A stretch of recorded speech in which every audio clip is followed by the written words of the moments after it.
యుధిష్ఠిరుడు శ్రీకృష్ణుని రథసప్తమి వ్రత గురించి అడగగా శ్రీకృష్ణుడు చెప్తాడు. కాంబోజ దేశమున యశోవర్తి అనే చక్రవర్తి ఉన్నాడు. ఆయన వృద్ధాప్యమున ఆయన కుమారులందరూ సర్వ రోగాల చేత బాధపడుతూ ఉన్నారు.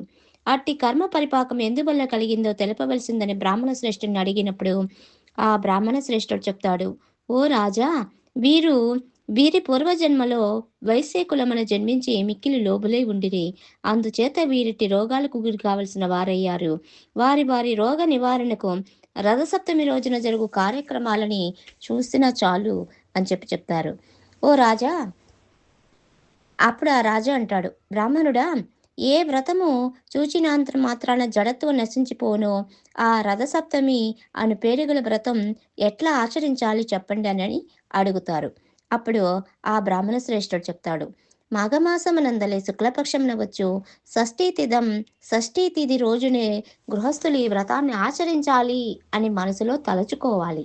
మరుసటి రోజు సప్తమి రోజున నదుల్లో స్నానాలు చేసి అందులో అన్ని నువ్వులు, తెల్ల నువ్వులు వేసుకొని చెరువునందైనా సరే స్నానం చేసి ఇష్టదేవతకి, కులదేవతలకి, ఇలవేలుపులకు ముగ్గురికి పూజించి ఆ తర్వాత సూర్యదేవుని పూజించాలి.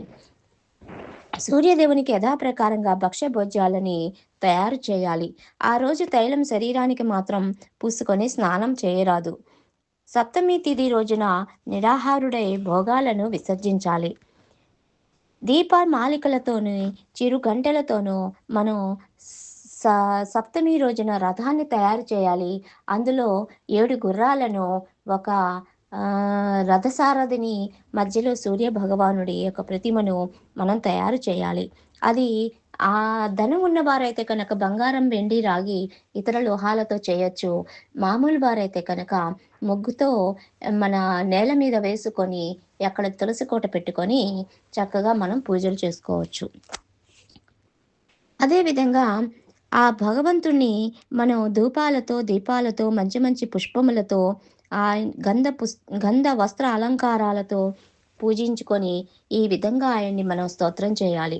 ఓ భాస్కర, దివాకర, ఆదిత్య, మార్తాండ, గ్రహాధిప, అపాంనిధే, జగత్రక్షక, భూతభావన, భూతేశ, భాస్కర, ఆర్తత్రాణ పరాయణ, హర, అచింత్య, విశ్వ సంచార, హే ప్రభో, హే విష్ణు, ఆదిభూతేశ, ఆది మధ్యాంతరహిత, భాస్కర, ఓ జగత్పతే, భక్తి లేకున్నను క్రియాశూన్యమైనను నేను చేసిన అర్చనకు నీ సంపూర్ణ కటాక్షమును మాపై ప్రసరింపుము అని మనసులో కోరికలన్నిటిని సఫలీకృతం చేయమని ఆ సూర్య భగవానుని, భాస్కరుణ్ణి ప్రార్థించాలి. ఈ విధంగా వివిధ రత్నాభరణాలతో, భూషణాలతో, ఇవన్నీ ధాన్యాలతో, వస్త్రాలతో, చక్కగా మంగళకరమైన గీతాలతో, మంగళ వాద్యాలతో ఆ రాజు పిల్లలందరూ కూడా, కుమారులందరూ కూడా వ్రతాన్ని చూశారు. జరుగుతూ ఉన్నప్పుడు చూశారు. చక్కగా వారు కూడా చేసుకున్నారు. ఆ తర్వాత ఒక కల్పకాలము వాళ్ళు చక్రవర్తిగా చక్కగా రాజ్యాలని ఏలారు.